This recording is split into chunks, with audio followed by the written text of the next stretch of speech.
Hey everyone, welcome back to Soft Days. I first off want to say thank you so much for all the love and support on my first episode. That was rough, you guys, and it was nerve-wracking.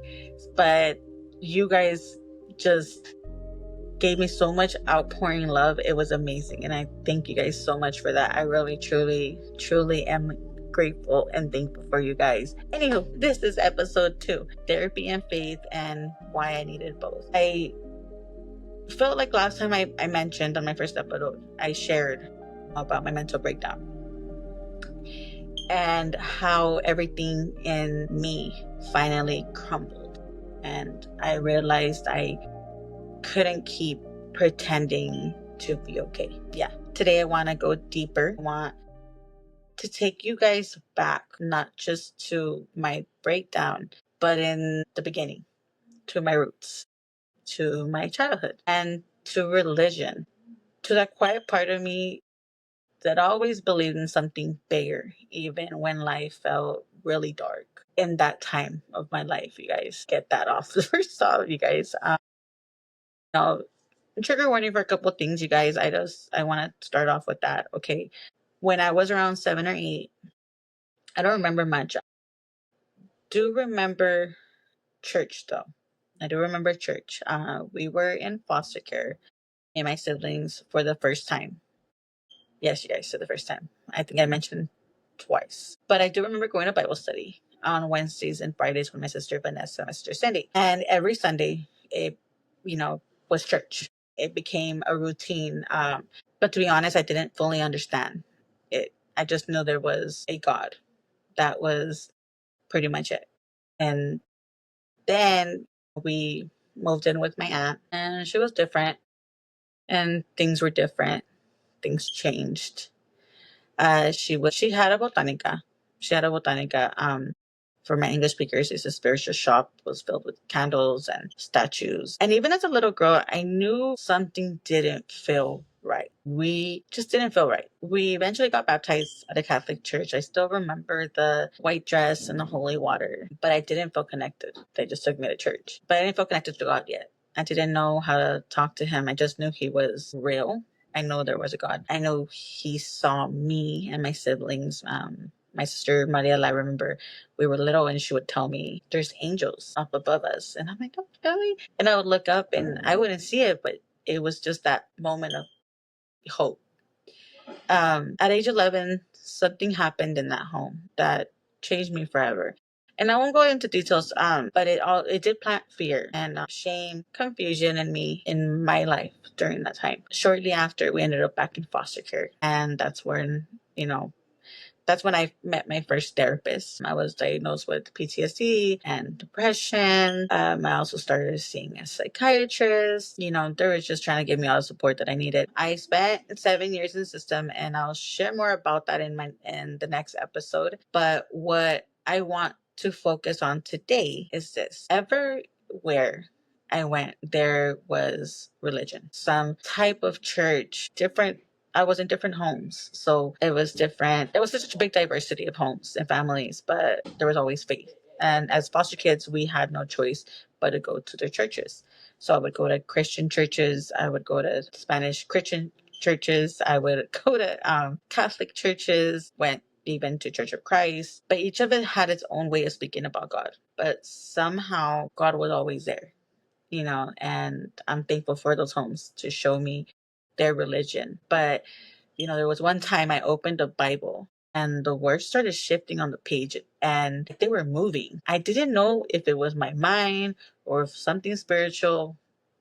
Guys, let me know. But I think God was trying to reach me in a way I didn't understand yet. That's something that really, took me like crazy. And I was really scared in the beginning. I was like, what is going on? But even when I fully didn't know him, I felt protected. I like he was watching over me and my family, keeping me from completely being alone. And I drifted from that. I really have. It took a lot, you guys, out of me. But fast forward to my adulthood now. I know it might sound strange, but in our apartment, I started smelling sulfur. My kids were scared. I have my 4 kids, but there was a heaviness I couldn't shake.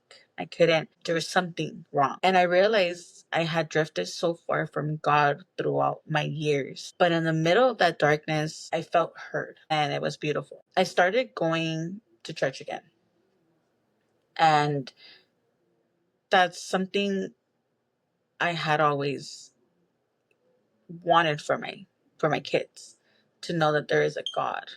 And that's just amazing to me. Back in 2011, when I got my 4 babies, I made it a point to take them to church every Sunday. And my brother and my sister.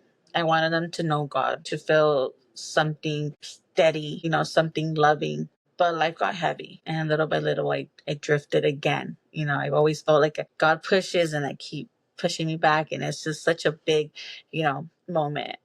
But still, after that quiet talk with God, that moment of surrender, something shifted. You guys know that shift. I know you guys know. But I went back to church, and slowly our apartment felt peaceful again. My kids could sleep better. Fear left. Felt like covering returned over our home. It felt safe. But fast forward again, during another hard season, God sent me someone. And my friend, I mentioned it before, Marissa, she came into my life when I felt like I was spiraling, and I reached out to her and poured everything out. After that call, I dropped to my knees and I told God, I can't do this anymore, not by myself. But this time I wasn't begging. I felt like he held me, and I felt his feet under me, because I was laying down. I was on my knees. But it's hard to explain, you guys. But in that moment, I felt God's presence. I felt his feet under my head. And it's not so much in a religious way, but it felt real and alive. And it just gives me chills talking about it. But that's when I knew I wasn't alone. He heard me. He had always been there. I just had stopped reaching for him. And I'm still having trouble doing that, you guys. I still am having trouble reaching out for him and realize that he's in control. But I remember laying down after that surrender, because that's what it was. It was surrender. And it was the first time in a long time after my breakdown that I can quiet my mind, and I rested. I woke up so pale the next day, or that later on that day, and I was so pale, just crying, and I just felt just in disbelief, you guys, but felt good, But therapy helped me unpack my trauma. It helped me understand what PTSD really meant from my childhood, and it gave me a language for my panic attacks. The ones I used to think were just me being dramatic, they were panic attacks, you guys. Crazy to say that out loud. Again, things that I say out loud is crazy. I just, ugh. But even now, after so many years, I'm still healing. A couple months ago, my therapist helped me realize I've been having panic and anxiety attacks that I forgot I even experienced, if that makes sense, as a teenager. I thought I had moved past that. I'm learning to cope again, but gently and slowly, with things I once buried just to survive. But therapy alone wasn't enough. I needed God. I needed someone bigger than me, bigger than any of my family, anyone, to carry the pieces I couldn't put back together. Faith brought peace in my life. Therapy brought understanding. That's deep. Faith helped me feel loved even when I didn't feel worthy. Therapy helped me understand why I believed I wasn't. The chills, you guys. I don't believe we have to choose between therapy and faith. That's not why I'm doing this podcast. I believe they work hand in hand. I feel like God brought me my therapist to be able to help me process all this. But God doesn't just want us to heal, he wants us to become whole again, if that makes sense. It's such an ironic emotions and feelings. And again, I've always been spiritual. It's just always been kind of everywhere, because that's what my life was. But as I continue healing now, I still have moments, even recently, where I feel alone. And I remember asking God, like, why do I feel like this? Like, I'm in the shower and I'm like, why do I feel like not to be alone? I don't want to be by myself. And I heard a spirit, you guys, like, such a moment. You still don't get it. You're not alone. I'm with you. And it's wild to think that this is my life now. I'm going to have him talking to me. I'm going to be having this conversation with God. And he's responding in ways I can actually understand. Like, you're not getting it. You're not getting it. Like, I'm right here. Like, hello. And I have this podcast and other projects that I'm really, growing. And I've started asking him, God, if this is meant for me, bless it. But if it's not aligned with me or where you want me to go, I'm gonna let it go. And it sounds cliche, but it's real. He's gonna make this whatever journey this is, he's in charge. I'm continuing on this journey until he tells me otherwise. Like, just in general, you guys. Yes. You guys, episode 3 will be a 2-part series. In part 1, I will share more about my time in foster care. So if, the placements, the fears, and the moments that shaped me in the system, that will be part 1. In part 2, I'm going to be joined by my special guests. We're having guests, you guys. My sisters, Vanessa, Lupita, and Maria, and my older sister, Darlene. Their voices are part of this journey too. And I can't wait for you to hear their stories, their experiences in the system, their pain and their healing, are all connected to our shared journey, because it wasn't just me that went through this. We're 9, you guys. The loss of my brother is 8, but we're 9. And if you're in a season where you feel far from God, or afraid to go to therapy because, as Hispanics say, ¿pa qué ocupas eso? I want you to know this. You don't have to do it alone. You can have both. You can heal and believe. You can cry in your car, and you can talk to God in your room or in the car, anywhere. I was in the shower having a conversation. You can also be in therapy and in prayer. We can pray. They're not enemies, they're tools. God didn't leave you. And I promise you are not too broken to begin again. Thank you so much for being here with me today.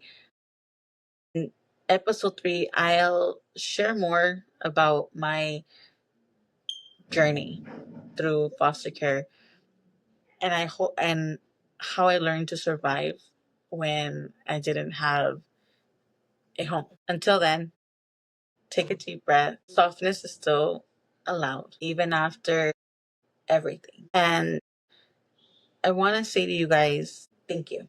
I did have a moment that I had to call my therapist before I did this podcast, because my sister already mentioned that I needed to sit with this. And that's such a big thing in therapy. And I say it a lot. You need to sit with it. Sit with your emotions, sit with your feelings. And I felt like I was spiraling, you guys. I felt such a weird sensation in things. But it was such a breakthrough that I had, recently, with the trauma that I have felt. And that's something that is going to happen throughout this podcast. I'm speaking from experience, but I'm still learning how to process that. And I'm a very big empath. I'm an empath for sure. I absorb energy. I absorb people's pain, trauma. And what I realized was that breakthrough that I had was from whatever happened to me as an 11-year-old. It was an incident that happened on that end. I don't know how to explain it, but it wasn't my trauma. The trauma that I was carrying throughout this past 27 years was one of my sister's traumas. And that incident was only once on my end. That trauma was more for my sister. And I held on to it for 27 years, thinking that it was my trauma. But I was just an empath. I absorbed her pain and her trauma. But again, you guys, this is such a big thing that's happening, not just with me. I'm just the one willing to go ahead and do the podcast, but my sisters and my family are going to be a part of that journey no matter what. And again, I just needed to share that with you guys, because I didn't want to just go off out of nowhere. This was something that I just had. That breakthrough was just recent. But I was able to release that because it wasn't mine. Every one of us have our own journeys, and we should be able to sit with that. Okay. And you guys, I will see you guys on the next episode. I can't wait for you guys to hear the crazy side of me. Again, I said it again, 1,000 lives I have lived, and you guys will be very, very shocked. But peace, love, and light. See you guys next time. Bye. This episode is sponsored by AHJ Oil Distribution, your one-stop shop for oil, filters, and unbeatable mechanic deals. Visit us in Bloomington, CA at 9783 Alder Ave and support your local business.